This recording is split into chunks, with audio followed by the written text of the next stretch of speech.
Hello बच्चों, मैं VK sir आप सभी को अपने यूट्यूब चैनल वीके फिजिक्स पर स्वागत करता हूं।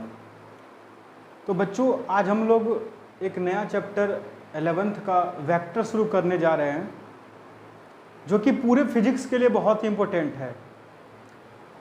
साथ में आप कंपटीशन एग्ज़ाम का तैयारी कर लो, चाहे बोर्ड का एग्ज़ाम देना हो, हर जगह आपको वेक्टर का कॉन्सेप्ट यूज़ होगा ही होगा।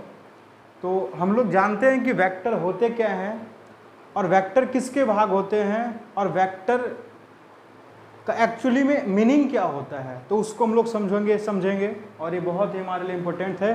तो आइए हम लोग शुरू करते हैं वेक्टर को। तो सबसे पहले वेक्टर जानने के पहले सबसे पहले हम लोग जान लेते हैं फिजिकल क्वांटिटी को। ये जो लिखा हुआ है फिजिकल क्वांटिटी, ये होता क्या है फिजिकल क्वांटिटी? क्योंकि ये वेक्टर क्वांटिटी है, फिजिकल क्वांटिटी का एक पार्ट होता है। तो आइए हम लोग देखते हैं कि फिजिकल क्वांटिटी क्या होता है। तो कहता है any quantity which can be measure, कहता है कोई भी क्वांटिटी जिसे हम लोग मेजर कर सकते हैं वो सभी फिजिकल क्वांटिटी होता है। तो हम लोग इसका डिफाइन लिख लेते हैं, any quantity which can be measured,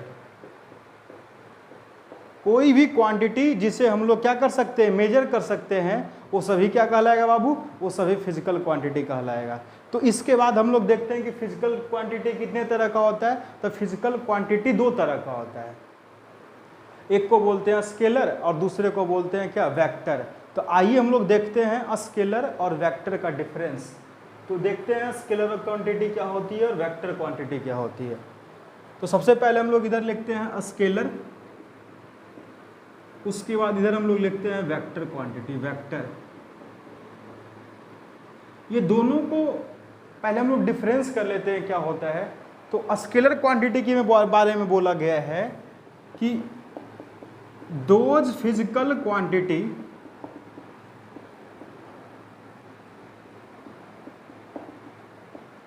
which have only magnitude, पता है कि ऐसी क्वांटिटी जिसके पास केवल मैग्नीट्यूड होता है उसको हम लोग क्या बोलते हैं, स्केलर क्वांटिटी बोलते हैं। वेक्टर क्वांटिटी की बात करें तो क्या कहता है, तो सभी लोग इसको बोलते हैं कि ऐसी क्वांटिटी जिसके पास केवल क्या होता है, मैग्नीट्यूड और डायरेक्शन होता है। तो इसको लिख लेते हैं, those physical quantity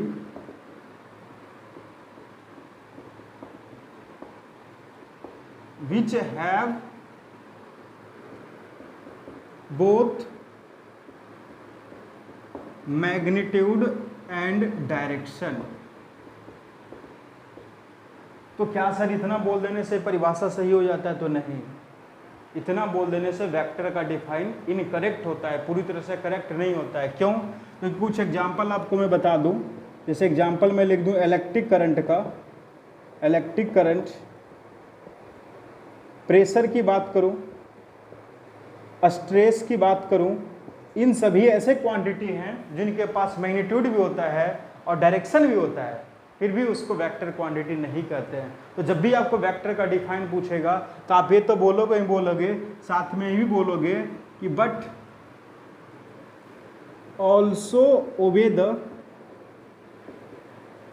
law of vector addition, कहता है कि जो वेक्टर एडिशन के लॉ को फॉलो करेगा वही वेक्टर क्वांटिटी कहलाएगा, और जो इस नियम को फॉलो नहीं करेगा वो मैग्नीट्यूड डायरेक्शन होते हुए भी उसको वेक्टर क्वांटिटी नहीं बोलते हैं, क्योंकि वो इस लॉ को फॉलो नहीं करता। जैसे इस लॉ को फॉलो करने का मतलब क्या होता है, तो समझाता हूँ, एक एग्जाम्पल आपको दिखाता हूँ। जैसे मैं लेता हूँ डिस्टेंस का बाबू, तो डिस्टेंस अगर 4 मीटर रहता है और 3 मीटर रहता है तो इन दोनों को अगर जोड़ोगे, क्योंकि डिस्टेंस को रखा गया, जैसे एग्जांपल है मैं इसका बोलूं, डिस्टेंस को बोल रखा गया स्केलर क्वांटिटी की तरह, तो 4 और 3 को जोड़ेंगे तो अगर हमेशा 4 metre distance plus 3 metre distance हमेशा कितने मीटर का आएगा, हमेशा ही 7 मीटर का आएगा। लेकिन यही अगर डिस्प्लेसमेंट हो जाए, अगर मैं यही डिस्प्लेसमेंट की बात करूं तो डिस्प्लेसमेंट में अगर 4 मीटर और 3 मीटर को ऐड किया जाएगा तो इसकी वैल्यू 7 मीटर भी आ सकती है, इसकी वैल्यू 5 मीटर भी आ सकती है और इसकी वैल्यू 1 मीटर भी आ सकता है। ऐसा क्यों होता है? क्योंकि ये 4 और 3 का अंजुआ जोड़ है, 4 और 3 का था सर, ये तो 7 होता है। सिंपल सा आप लोग भी सोचते होंगे कि 4 और 3 कितना वैल्यू होता है उसका, 7। लेकिन 4 और 3 का वैल्यू 7 भी आ सकता है, 5 भी आ सकता है, 1 मीटर भी आ सकता है। उतना ही नहीं, 1 मीटर और 7 मीटर के बीच में कोई भी वैल्यू आ सकता है। वो क्यों ऐसा होता है? क्योंकि वो जो है ये जोड़ने का जो नियम है, ऐसा क्यों होता है उसका रीजन पता लगता है लॉ ऑफ वेक्टर एडिशन से। तो सबसे बड़ी चीज आपको बताना होगा, जब भी वेक्टर को डिफाइन कीजिएगा तो आप अच्छे बच्चे की तरह अगर हमारी क्लासेस को या कोई भी अच्छे तरह से उसको सोचिएगा तो एक चीज आपको बताना पड़ेगा कि those physical quantity which have both magnitude and direction but also obey the law of vector addition. ये पूरी लाइन को आपको कंप्लीट बोलना पड़ेगा कि मैग्नीट्यूड डायरेक्शन तो होता ही होता है, साथ में वेक्टर लॉ ऑफ एडिशन को फॉलो करता है। तो आइए इन दोनों का कुछ हम लोग एग्जाम्पल देख लेते हैं। तो सबसे एक जिसका एग्जाम्पल भी हम लिख लेता हूँ, इसका एग्जाम्पल क्या है। तो इसका एग्जाम्पल बहुत सारा पढ़िएगा, लेंथ है, मास है, टाइम लिखिएगा, टेम्परेचर लिखिएगा। देखो ये तीनों जो लिखा हुआ है ना, इलेक्ट्रिक करंट, प्रेशर और स्ट्रेस, ये वेक्टर लॉ को ओबे नहीं करता है। इसी कारण ऐसे तो ये तीनों को हम लोग को नया क्वांटिटी बोलते हैं, इन तीनों को बोलते हैं टेंसर क्वांटिटी। तो ये टेंसर क्वांटिटी है, बट आपके सिलेबस में इन तीनों को किसके अंतर्गत रखा जाएगा? स्केलर क्वांटिटी के अंतर्गत रखा जाएगा। तो आपको वेक्टर का डिफाइन को बड़ा ध्यान रखना है। उसके बाद हम लोग बात करते हैं, एरिया की बात करेंगे, वॉल्यूम की बात करेंगे, डिस्टेंस की बात करेंगे, स्पीड की बात करने वाले हैं।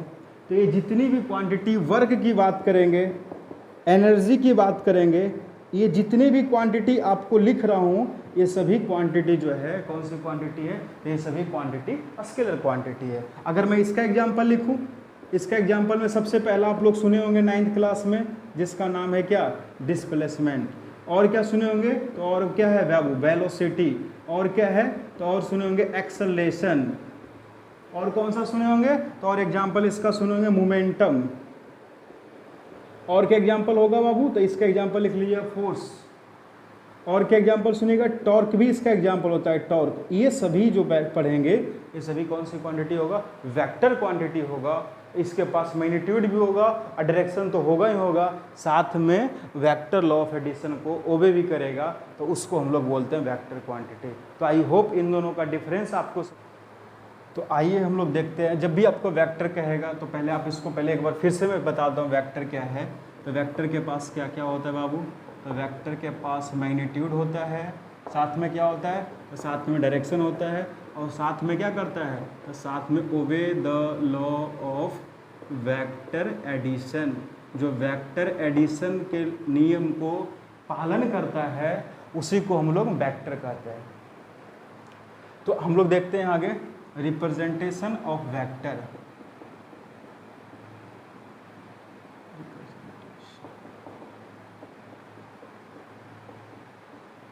या इसी को बोला जाता है बाबू नोटेशन ऑफ वेक्टर। नोटेशन बोल लीजिए या बोल लीजिए रिप्रेजेंटेशन ऑफ वेक्टर। तो वेक्टर को रिप्रेजेंट करने का दो तरीका होगा। तो वेक्टर को रिप्रेजेंट करने का तरीका क्या होता है? तो सबसे पहला तरीका हम लोग देखते हैं,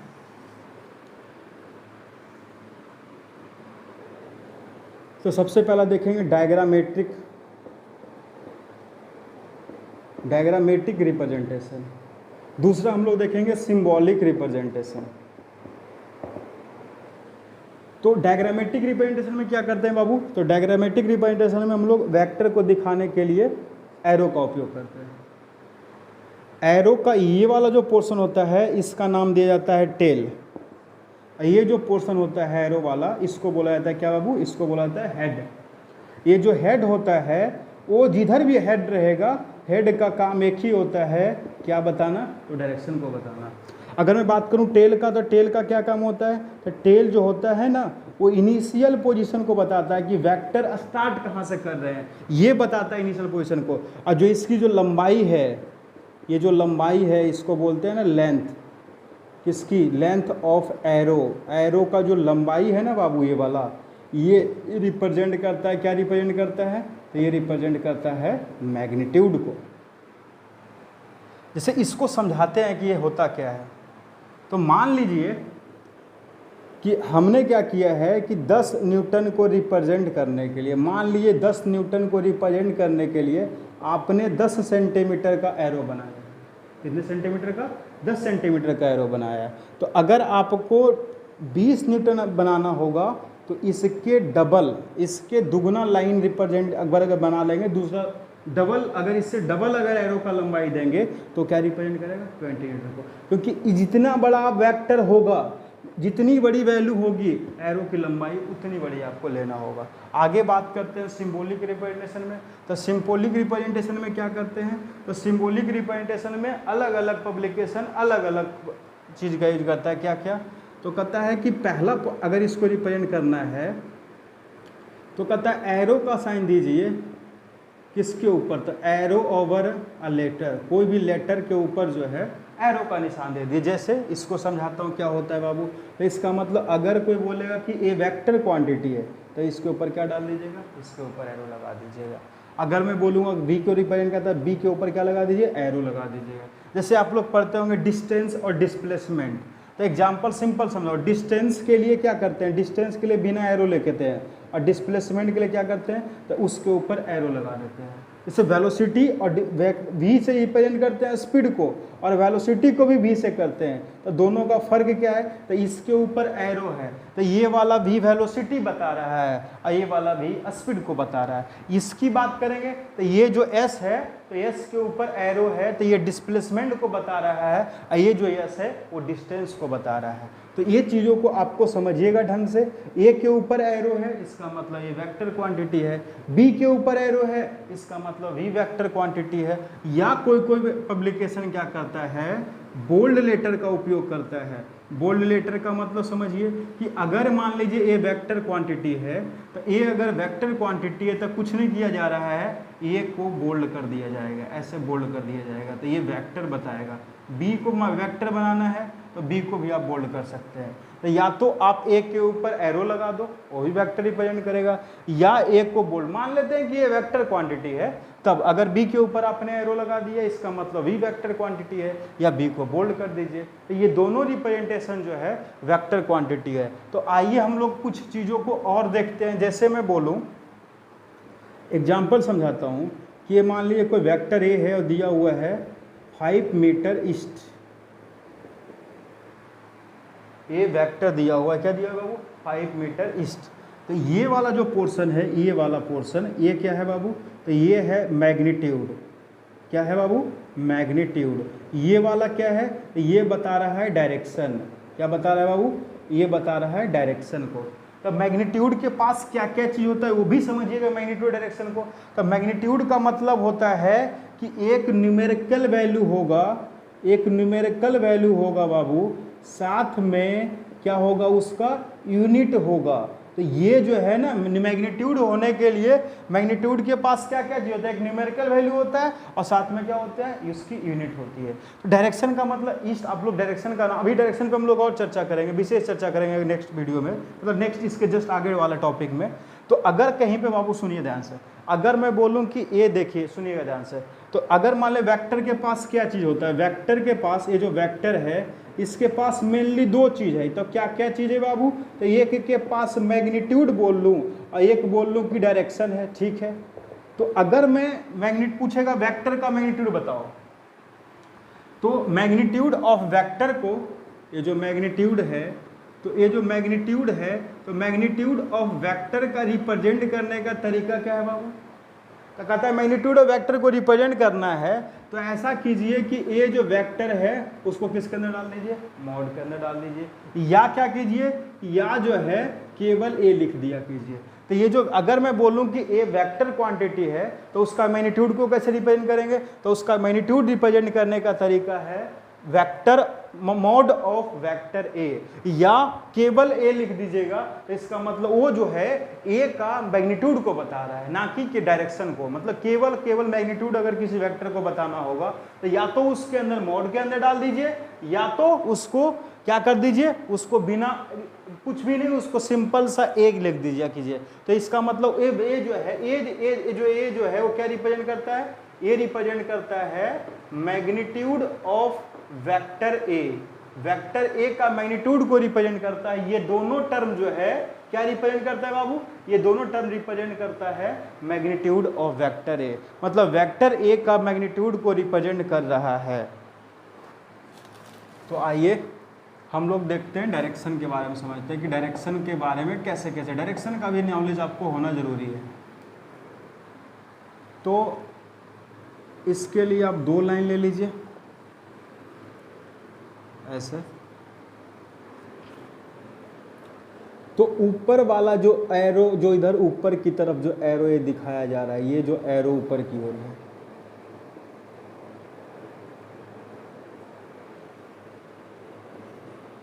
ये जो एरो है ये बताता है नॉर्थ को। ये नीचे वाला जो एरो अगर आप खींचेगा तो ये बताता है साउथ को। ये वाला जो एरो बताते हैं इसको बोलते हैं ईस्ट। इधर का जो डायरेक्शन होगा उसको क्या बोलेंगे, वेस्ट बोलेंगे। तो ये आपका ये 4 डायरेक्शन होता है। कौन कौन, तो ऊपर की तरफ जब भी कहेगा ना कि ए object moving in the north direction, तो आप क्या करोगे, एरो ऊपर का बनाओगे। अगर कहेगा कि a body moving in the direction of east, तो इस डायरेक्शन में आपको बनाना, तो आपको एरो ऐसे बनाओगे। तो जैसे भी आपको क्वेश्चन न्यूमेरिकल रहेगा तो ये डायरेक्शन को समझिएगा और इसको ध्यान रखिएगा, ठीक है। अगर कोई ऑब्जेक्ट, आगे इसमें देखिए कि अगर कोई ऑब्जेक्ट मान लीजिए ए बीचों बीच ऐसे जा रहा है, ना ही ये नॉर्थ में है ना ही ये ईस्ट में, मतलब ये दोनों के बीच का एंगल जो है इधर वाला ये 40-45 डिग्री है, 45-45 डिग्री है। तो इधर वाले डायरेक्शन को क्या बताएगा, तो जब भी जो मैथ्स वगैरह जो ये बुक जो है आपकी, जो बुक जो है जो इस रूल्स को फॉलो करता है, तो सबसे पहला वर्टिकल लाइन को लिखता है, फिर हॉरिजॉन्टल को दिखाता है। तो इसका नाम क्या दे देंगे बाबू, इसका नाम देंगे नॉर्थ ईस्ट। नॉर्थ ईस्ट मतलब नॉर्थ और ईस्ट के बीचों बीच जा रहा है। अगर मैं इधर बात करूं एकदम सेंटर में, तो ये जो डायरेक्शन होगा तो वर्टिकल लाइन क्या हो जाएगा, साउथ, और इधर क्या हो जाएगा, ईस्ट। अगर आप इधर बात करोगे बीचों बीच भी, ये वाला एंगल बराबर होनी चाहिए, ध्यान रखिएगा जो मैं बता रहा हूँ। ए वाला डायरेक्शन तभी आप फॉलो कीजिएगा जब ए वाला एंगल जितने भी हैं वो 45 डिग्री पे होगा। तो इसका डायरेक्शन का नाम क्या हो जाएगा, इसका डायरेक्शन का नाम हो जाएगा साउथ, इधर क्या है, वेस्ट, तो साउथ वेस्ट। अगर इधर बीचों बीच ले लेते हैं तो वर्टिकल लाइन नॉर्थ है, ये वाला क्या हो जाएगा, वेस्ट।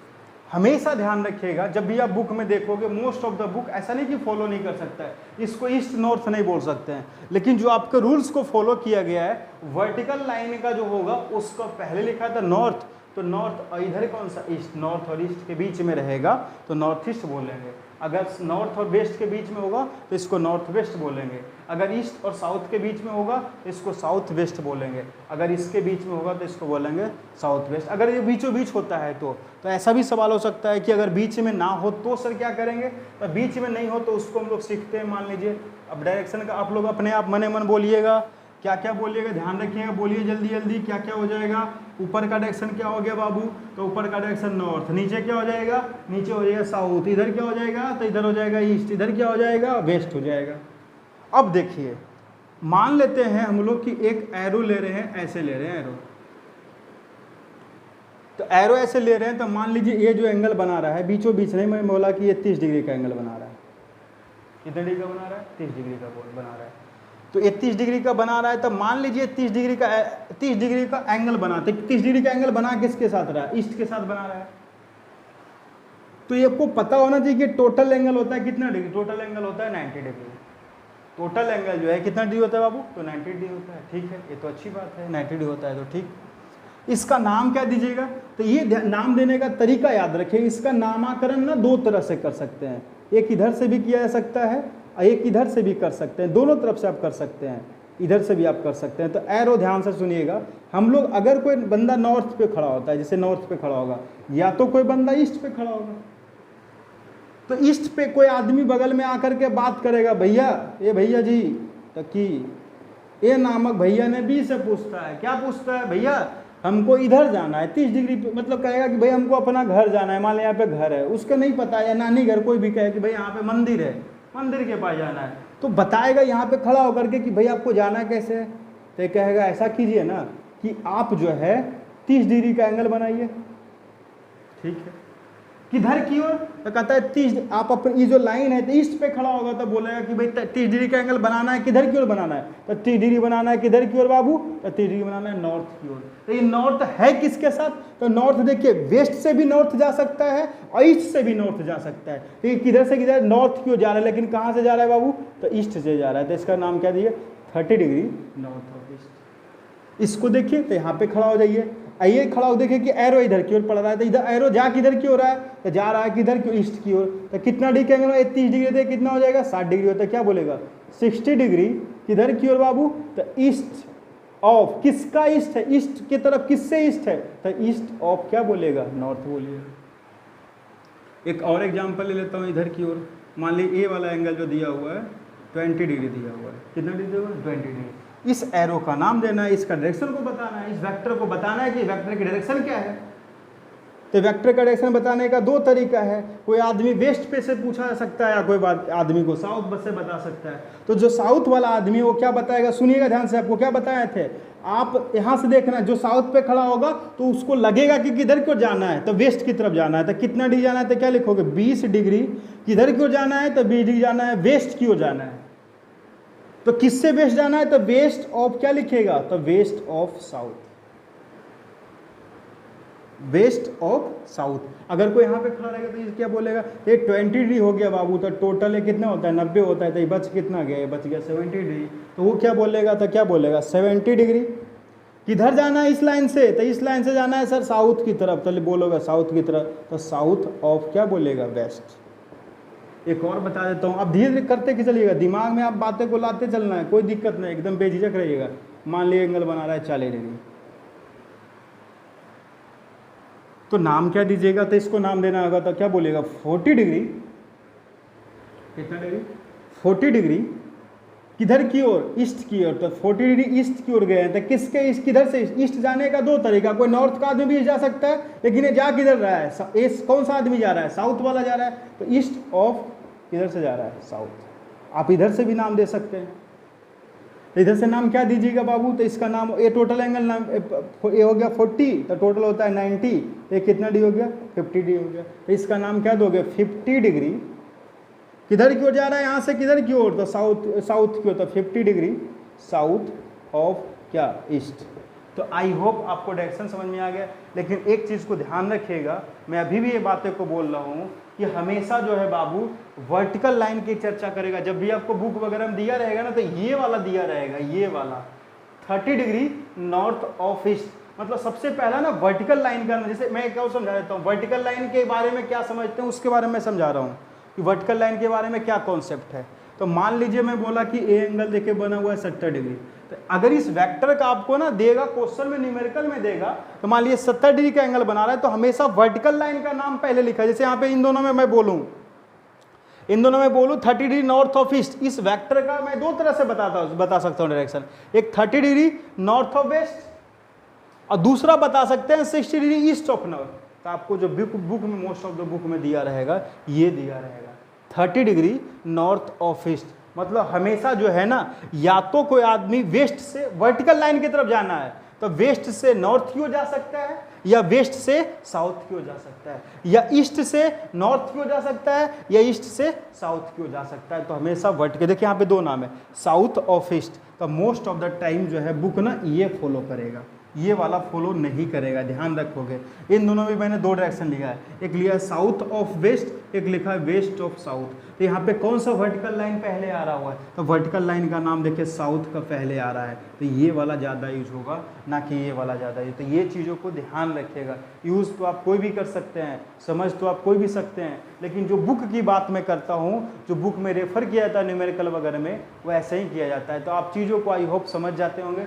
जब भी कोई डायरेक्शन कहेगा तो आप जैसे, आप जब भी कहेगा आपको एक दिमाग में बात है, जैसे मैं कुछ एग्जाम्पल बोलूँ, जैसे मैं बोलूँ यहाँ पे लिखूँ, क्या लिख रहा हूँ ध्यान से सुनिएगा, 20 degree north of west, 20 degree north of waste.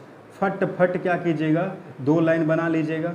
आपको पता है नॉर्थ होता है, ये होता है साउथ, ये होता है ईस्ट, ये क्या होता है, वेस्ट होता है। 20 डिग्री नॉर्थ ऑफ वेस्ट, तो नॉर्थ ऑफ वेस्ट मतलब वेस्ट से कितना जाना है, वेस्ट से किधर को जाना है, नॉर्थ को जाना है। तो ये ध्यान रखिएगा, ये वाला एंगल हो जाएगा 20 डिग्री। तो किधर क्यों जा रहे हैं, वेस्ट से जा रहे हैं किधर की ओर, नॉर्थ की ओर। तो आई होप आप कुछ को एग्जाम्पल में ले देता हूँ, उस एग्जाम्पल को बना लीजिएगा। पहला लिख देता हूँ, सुनिएगा ध्यान से, कुछ एग्जाम्पल में लिखा देता हूँ जिसको आप घर पे इसको की जरूर डेफिनेटली कीजिएगा।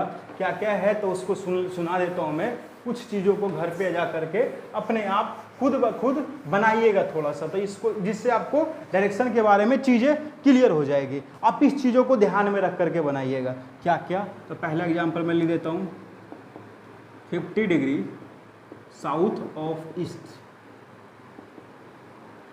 दूसरा लिख लीजिएगा 30 डिग्री नॉर्थ ऑफ ईस्ट। तीसरा एग्जाम्पल लिख लीजिएगा 60 डिग्री साउथ ऑफ वेस्ट। चौथा एग्जाम्पल लिख लीजिएगा 40 डिग्री साउथ ऑफ ईस्ट। ये 3-4 देखिए, फिर से मैं एक चीज़ों को बता रहा हूँ, इन सब चीज़ों को, ये चीज़ों को समझिएगा ध्यान से, क्या क्या मैं बोल रहा हूँ, डायरेक्शन की बता रहा हूँ। 50 डिग्री साउथ ऑफ ईस्ट। तो क्या कीजिएगा, वर्टिकल लाइन बना लीजिए, हॉरिजॉन्टल बना लीजिए, नॉर्थ लिख लीजिए, ये नीचे वाला साउथ लिख लीजिए, इधर ईस्ट हो जाएगा, इधर वेस्ट हो जाएगा। तो ध्यान रखिएगा, ये वाला जो आएगा ना वहीं पे आपको खड़ा होना है आकर के, ईस्ट। तो ईस्ट इधर है, जाना किधर की ओर है, साउथ की ओर, साउथ की ओर जाना है, तो इधर की ओर जाना है। तो ध्यान दीजिए, इधर बन जाएगा, इधर की ओर जा रहे हैं, कितना डिग्री जाना है, तो 50 डिग्री जाना है। तो थोड़ा सा एंगल का आप ख्याल रखोगे, ऐसा बना लीजिएगा। ये कितना बना रहा है एंगल, 50 डिग्री, किधर की ओर, तो साउथ की ओर, साउथ की ओर, किससे साउथ, ईस्ट से साउथ। तो ये चीज़ों को ध्यान रखिएगा। तो आई होप इन चीज़ों को आप अच्छे से कैप्चर कर लीजिएगा, अच्छे से बना लीजिएगा। तो आई